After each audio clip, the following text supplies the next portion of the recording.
Welcome back, friends. Standard 12th English Second Language Unit 3 Read 1 Manage Your Stressના ત્રીજા ભાગમાં આપ સૌ વિદ્યાર્થીઓનું હાર્દિક સ્વાગત છે. Keep watching video. વિદ્યાર્થી મિત્રો, કોવિડ-19 પેન્ડેમિક લોકડાઉનના આ સમયગાળામાં આપ આપના ઘરે બેસીને અભ્યાસ કરી રહ્યા છો. ત્યારે સેકન્ડ પાર્ટના છેલ્લા જે આપણે સેલ્ફ હિપ્નોસિસની વાત કરતા હતા, તો સ્ક્રીન પર જુઓ, તેનો એક પોઈન્ટ બાકી હતો. ચાલો તમને રિપીટ કરાવી દઉં તો 29થી 0ની ગણનાનો આરંભ કર્યો ત્યારે તમે એવી કલ્પના કરી કે તમે એક વિશાળ ખંડ જેટલા મોટા ગાલીચાવાળી વૈભવશાળી લિફ્ટ કે જેમાંથી કુદરતી દૃશ્ય દેખાતું હોય. જો હવે પહેલી લાઈન જુઓ સ્ક્રીન ઉપર. Large as a room carpeted with the view of landscape. આ શબ્દ છે લેન્ડસ્કેપ, બરાબર છે? તો લેન્ડસ્કેપ એટલે ભૂમિ દ્રશ્ય થાય ને, તો એ જ અહીં શબ્દ આપ્યો છે. તો આઉટસાઇડ, તો તમને બહાર બરાબર કુદરતી દ્રશ્ય દેખાતું હોય. વોચ ધ ડિક્રીઝ એટલે ઘટવું અને ઇન્ક્રીઝ એટલે વધવું, બરાબર? તો decreasing steadily in time with your breathing. તો જુઓ, અહીંયા સ્ટેડીલીનો અર્થ છે એકદમ દ્રઢતાપૂર્વક કે એક ધારું, એટલે આપણે એમ કહી શકીએ ફોર્મલી, બરાબર? સ્ટેડીલી.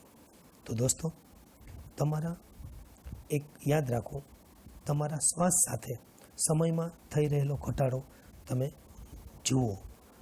હવે છેલ્લો ટોપિક એનો જુઓ. એઝ યુ અરાઈવ એટ 0, તમે ગણતા ઉલટી ગણતરી કરતાં 0 પર આવો ત્યારે ધ લિફ્ટ ડોર્સ ઓપન, દરવાજો ખુલે છે. વિચાર તો કરો. And you enter a room, અને તમે એવી રૂમમાં દાખલ થાવ છો દોસ્તો, ધેટ ઇઝ ફર્નિશ્ડ. તો જુઓ કેવી છે રૂમ, ફર્નિશ્ડ. ડેકોરેટેડ, આમ કહે ને, વેલ ફર્નિશ્ડ એટલે એકદમ ફર્નિચરથી સુશોભિત હોય એવી. Furnished just as you would like it, તમને ગમે ને એવું ફર્નિચર છે. It was all your favourite things, બધી તમારી favourite in it. And it is totally private છે. Find a comfortable chair in your room and settle back in it. તો તમારી માલિકીની છે પ્રાઇવેટ, તો તમારે કમ્ફર્ટેબલ રૂમ, બરાબર, તમારી સામે છે. મનપસંદ વસ્તુઓ છે, તો અંગત રીતે તમારી પોતાની છે, તો આરામદાયક ખુરશી શોધી લો અને એમાં બેસી જાઓ.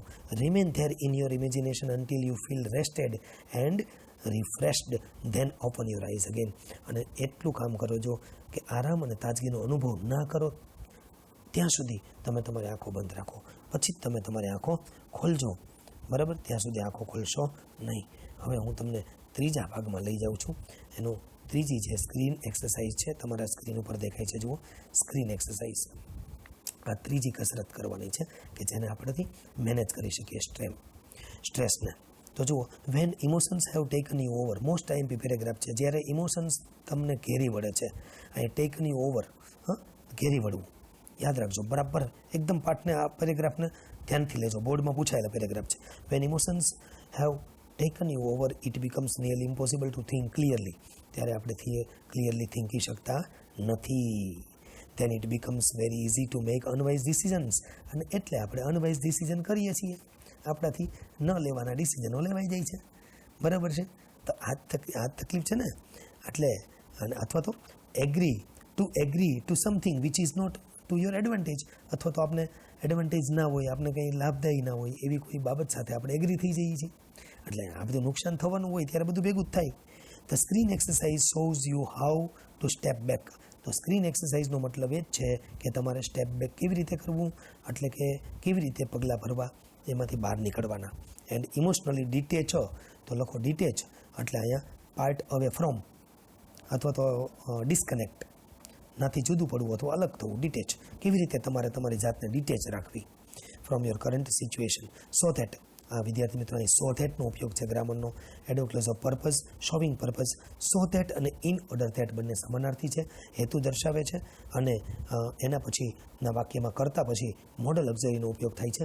કેન અથવા કુડ, મે અથવા માઇટ, કોઈ પણ સહાયકારક ક્રિયાપદનો ઉપયોગ કરી શકાય છે. તો so that you can see more clearly what is happening on, તમે વધારે ક્લિયરલી થીંકી શકો છો કે હવે આગળ શું થઈ રહ્યું છે.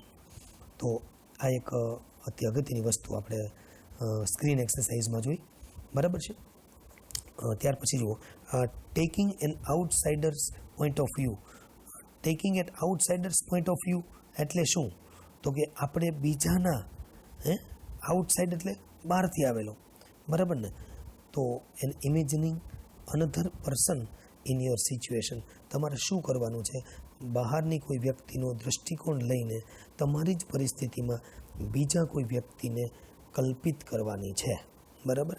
એ ધ્યાન રાખો, તમારી જગ્યાએ બીજા કોઈ વ્યક્તિને યુઝ કરવાના છે તમારે સિચ્યુએશન ઓળખવા માટે.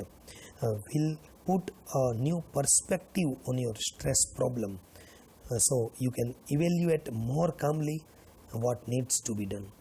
તમારા તણાવની સમસ્યાને નવો એક આયામ મળે અને જેથી તમે વધુ સ્વસ્થ ચિત્તે શું કરવાની જરૂર છે તેનું મૂલ્યાંકન કરી શકો, એટલા માટે આ કરવાનું છે.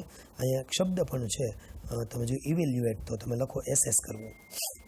કમ્પ્યુટરમાં જનરલી શબ્દ આવતો એસેસ, અથવા અપ્રેઇઝ કરવું, રેટ મૂલ્યાંકન કરવું, રેટ આપણે કહીએ ને રેટિંગ, ઇવેલ્યુએટ કરવું. અને એક પર્સપેક્ટિવ શબ્દ પણ તમે નોંધી શકો છો. પર્સપેક્ટિવ એટલે આઉટલુક, એક વ્યૂ, દૃષ્ટિબિંદુ અથવા સમજ, બરાબર. હવે આગળ જુઓ, વિથ યોર આઈઝ ક્લોઝડ. આ સ્ક્રીન એક્સરસાઇઝ કરવી હોય તો આંખો બંધ રાખો. Think about the situation that is currently causing you stress. એવી પરિસ્થિતિ નો વિચાર કરો કે જે હાલમાં તમારા તણાવનું કારણ બની રહી છે. ઇમેજિનિંગ, કલ્પના કરો. Projecting the situation on to a screen. તમારે એવી કલ્પના કરવાની છે, બરાબર, કે જે પરિસ્થિતિ તમને દેખાઈ રહી છે એ પરિસ્થિતિ, બરાબર, કોઈ પ્રોજેક્ટિંગ, કોઈ ચલચિત્ર, કોઈ મૂવી, કોઈ ફિલ્મ તમે જોઈ રહ્યા હો ને એ રીતે તમારા મગજમાં એક પડદા પર દેખાય. વિચાર કરજો, બરાબર. સ્ક્રીન એઝ ઇફનો ઉપયોગ છે. It were a film you were watching. આપણે ફિલ્મ જોતા હોય જે રીતે આપણે આખી પરિસ્થિતિ દેખાય એવી રીતે તમારે તણાવયુક્ત દિવસ આખો જોવાનો છે.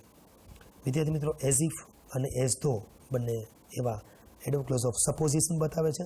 સપોઝિશન મોસ્ટ આઈમ્પી લેંગ્વેજ ફંક્શન છે અને એઝ ઇફ અને એઝ ધોના આ લેંગ્વેજ ફંક્શનમાં કરતાં પછી મોસ્ટલી વર અથવા તો હેડ અને ભૂતૃદંત વપરાતું હોય છે અને એક વચનના કર્તા સાથે વરનો યુઝ થાય છે. એઝ ઇફ કલ્પના અને સપોઝિશન બતાવે છે. બહુ અગત્યનું છે, એ ધ્યાનમાં રાખજો, બરાબર. આગળ જુઓ, include only what has really happened. તમે જે મૂવી જે જોઈ રહ્યા છો ને અત્યારે તમારું બનાવીને, એમાં એક વસ્તુ ધ્યાન રાખજો કે ખરેખર શું થયું છે તેનો સમાવેશ થવો જોઈએ. ઇન્ક્લુડ એ જ હોવું જોઈએ, બરાબર. Not what you are afraid might happen. પણ તમે એક વસ્તુ ખાસ ધ્યાન રાખજો કે તમે કંઈક થશે, હજી થયું નથી પરંતુ થશે, એનો ડર, તમને ડર સતાવતો હોય એનો સમાવેશ તમારે કરવાનો નથી. આગળ જુઓ, replace yourself in the film with someone else of the same gender. તમને પોતાને એ ચલચિત્રમાં, એ ફિલ્મમાં, એ મૂવીમાં તમારા જેવા જ અન્ય કોઈ વ્યક્તિ સાથે બદલો. એટલે કે તમારી જગ્યાએ બીજા કોઈ બેસે તો જ તમારું આ કામ શક્ય બને. કારણ કે જોવાનું છે થર્ડ પાર્ટી તરીકે કે આપણે ભૂલ ક્યાં કરી છે, તો એ ભૂલ ગોતવી હોય તો વાર તો લાગે ને ભાઈ. તો પછી આગળ, watch the film as an outside observer. તમે બહાર રહેલા કોઈ ઓબ્ઝર્વર છો, કોઈ નિરીક્ષક છો, એ રીતે તમે મૂવી જુઓ. How do you feel about what is going on in the film. તો તમે શું ફીલ કરી રહ્યા છો, જે કાંઈ પણ આ થઈ રહ્યું છે એના વિશે શું ફીલ કરી રહ્યા છો, એ હવે તમે ચેક કરો, બરાબર. એ હવે તમે ચેક કરો, બરાબર સમજો અને ચેક કરો. What advice would you give the person who is replacing you on the screen. તમારી જગ્યાએ સ્ક્રીન ઉપર તમે જેને મૂક્યા છે એ વ્યક્તિને તમે આ આખા દિવસનું તમારું રૂટીન જોયા પછી કઈ સલાહ આપશો?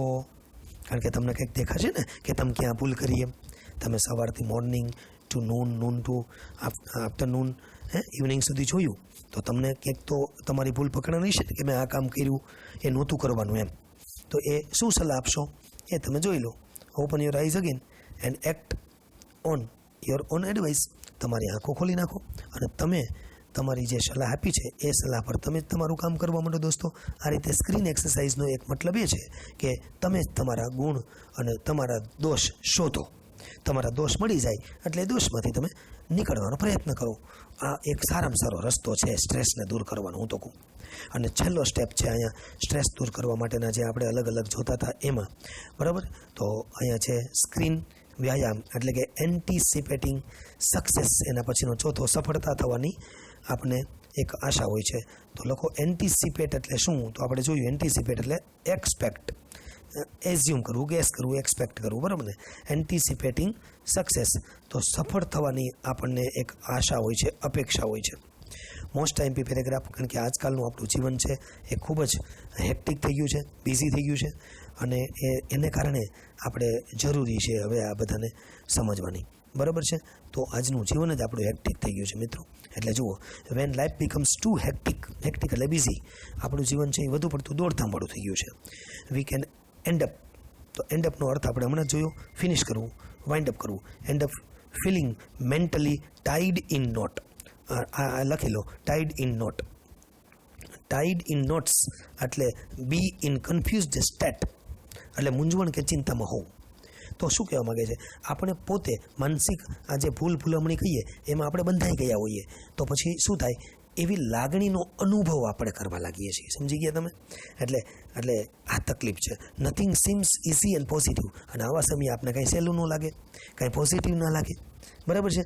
Pessimism, most time paragraph. Pessimism શબ્દ સ્પેલિંગ સાથે યાદ રાખજો, નિરાશાવાદ. અંગ્રેજીમાં કહેવત છે ને, ઓલવેઝ બી ઓપ્ટિમિસ્ટ, હંમેશા આશાવાદી બનો, નેવર બી પેસિમિસ્ટ, કદી નિરાશાવાદી ન બનો. તો પેસિમિઝમ એટલે નિરાશાવાદ. તો પેસિમિઝમ સેટ્સ ઇન, તો સેટ્સ ઇન એટલે સેટ ઇન આપણે ઇડિયમ્સ અને ફ્રેઝ છે. સેટ ઇનનો અર્થ લખો બિગિન, બરાબર ને. અથવા તો એવું કહી શકો, become fixed for a period of time, એટલે કે શરૂ થવું, એટલે કે થોડો સમય સ્થિર થઈ જવું.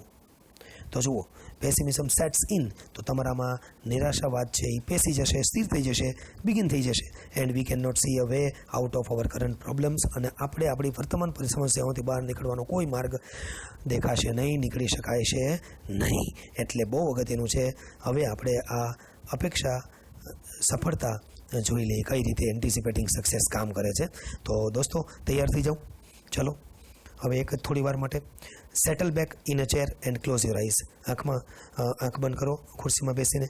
Experience with all your senses what it feels like to have achieved something and enjoy the resulting feelings of relief and elation. આ ઇલેશનમાં અંડરલાઇન કરી ત્યાં લખી નાખજો હેપીનેસ, આનંદ, બરાબર છે. ઇલેશન એટલે એ ઇલેશનમાં આપણે હેપીનેસ, અથવા તો એવું લખો કે એક્સાઇટમેન્ટ, ડિલાઇટ, એમ અતિ આનંદ.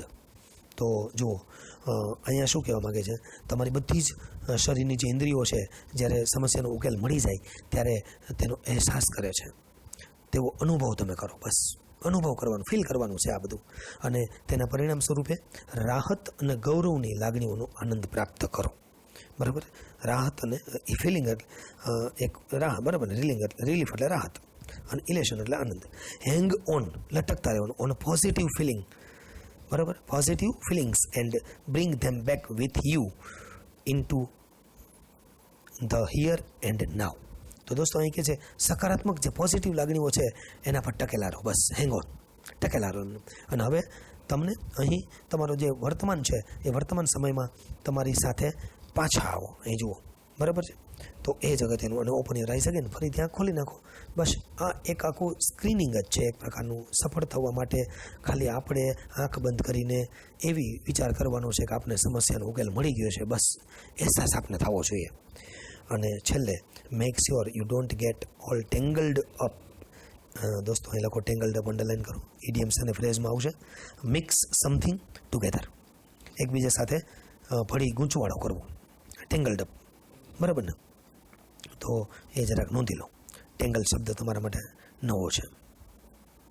ઓકે, તો ફરીથી આગળ મેક શ્યોર, એટલે મેક શ્યોર પણ એક ઇડિયમ્સ જ છે ને, કન્ફર્મ કરવું, ખાતરી કરવી, બરાબર. તમે એ વાતની ખાતરી કરી લો, નિશ્ચિતતા કરી લો, એક કન્ફર્મ કરી લો, શ્યોર કરી લો, બરાબર છે. Don't get all tangled up in consideration about how the situation will resolve itself. તમે પરિસ્થિતિનો ઉકેલ કેવી રીતે આવશે તેના વિચારોમાં ગૂંચવાશો નહીં, આ ખાસ ધ્યાન રાખજો. એન્ડ બરાબર છે એ ખાસ. It will look after itself as long as you keep your aim firmly in mind. તો જુઓ એ કેવી રીતે એની જાતે જ પોતાને સંભાળી લેશે અને જ્યાં સુધી તમે તમારો ઉદ્દેશ મનમાં દૃઢપણે રાખશો. તો જો તમે સકારાત્મક પરિણામ પર ધ્યાનને કેન્દ્રિત કરવાનો પ્રયાસ કરશો તો તમે વધુ સ્પષ્ટ રીતે વિચાર કરવાને સક્ષમ બની શકશો. એ તો દેખીતી જ વસ્તુ છે ને. If you stay focus on a positive outcome you can think more clearly and you will make better decisions. તો સારા ડિસિઝન પણ લઈ શકશો દોસ્તો. પરિવાર વાંચો. વિચ વિલ ઇવેન્ચ્યુઅલી, તો અંડરલાઇન કરો ઇવેન્ચ્યુઅલી એટલે વહેલા મોડું, લેટર ઓર સુનર વહેલા મોડું, અંતે at last finally, lead to the desire result અને અંતે ધારેલા અને જોઈતા પરિણામો તરફ તમને આ પરિસ્થિતિ દોરી જશે. તો if there could be a number of different positive outcome, જો માની લો કે એક કરતાં વધારે પોઝિટિવ આઉટકમ એટલે પરિણામો તમને જોવા મળે તો then simply concentrate on visualizing one version today. તો પછી એક કામ કરજો કે માત્ર એક જ વર્ઝન એટલે આવૃત્તિ પર આજે તમારે ધ્યાન કેન્દ્રિત કરવાનું અને અન્ય આવૃત્તિ પર, બરાબર, અને અનધર વર્ઝન ટુમોરો, અને અન્ય જે વર્ઝન છે એના ઉપર કાલે ધ્યાન કેન્દ્રિત કરો. એટલે એક એક વન બાય વન લેતા જાવ. This is not an exercise in correctly predicting the future. તો પ્રેડિક્ટ શબ્દ જાણીતું છે, આગાહી કરવી, ફોરકાસ્ટ કરવું, બરાબર ને. તો પ્રેડિક્ટ તો શું કહેવા માગે છે? The future, but rather a way of clearing negative thoughts from your mind and focusing on a positive state. તો અહીંયા શું કહેવા માગે છે? કોઈ ભવિષ્યની આગાહી કરવાની એક કસરત નથી, કંઈ એવી કોઈ કસરત નથી કે જેમાં, પરંતુ તેના બદલે તમારા મનના નકારાત્મક વિચારો જે નેગેટિવ થોટ્સ છે એ સાફ કરવાનો છે, બસ ક્લીન કરવાનો છે, અને પોઝિટિવ ભવિષ્ય પર ધ્યાન કેન્દ્ર કરવાનો માર્ગ તમને મળી રહેશે. એ આપણે એ કરવાનું છે દોસ્તો. તો એના ગ્લોસરી અહીં આપી છે, તમે ટેક્સ્ટ બુકમાં ગ્લોસરી જોઈ લેજો. ત્રીજા પાર્ટના રીડ 1માં આપણે અહીંયા શક્ય એટલો તમને સમજાવવા પ્રયત્ન કર્યો છે. હવે આપણે એના બીજા ભાગમાં કેટલીક એક્સરસાઇઝ આપણે એવી જોવાની છે કે જેમાંથી સ્ટ્રેસ મેનેજ કઈ રીતે આપણે એમાંથી મુક્ત થવું. અને બોર્ડ માર્ચ 2020માં પણ એવું રિડ્યુસ યોર સ્ટ્રેસ એવું બોર્ડમાં પૂછાયેલું છે. તો આપણે સ્ટ્રેસ કંટ્રોલ એક્સરસાઇઝની વાત હવે પછીના વિડીયોમાં કરીશું. અત્યારે આ જે લેક્ચરમાં આપણે 3 પાર્ટ જોયા, પાર્ટ 1, 2 અને 3, એને સાથે સ્પેલિંગ પણ જોયા છે. હવે તમે સિમિલર વર્ડ્સ, ગ્લોસરી, વોકાબ્યુલરી તમારી નોટબુકમાં લખજો અને તમને જે ક્વેશ્ચન આન્સર આપીએ એ પણ તમે તૈયાર કરજો. થેન્ક યુ, ધન્યવાદ, all the best, keep watching videos.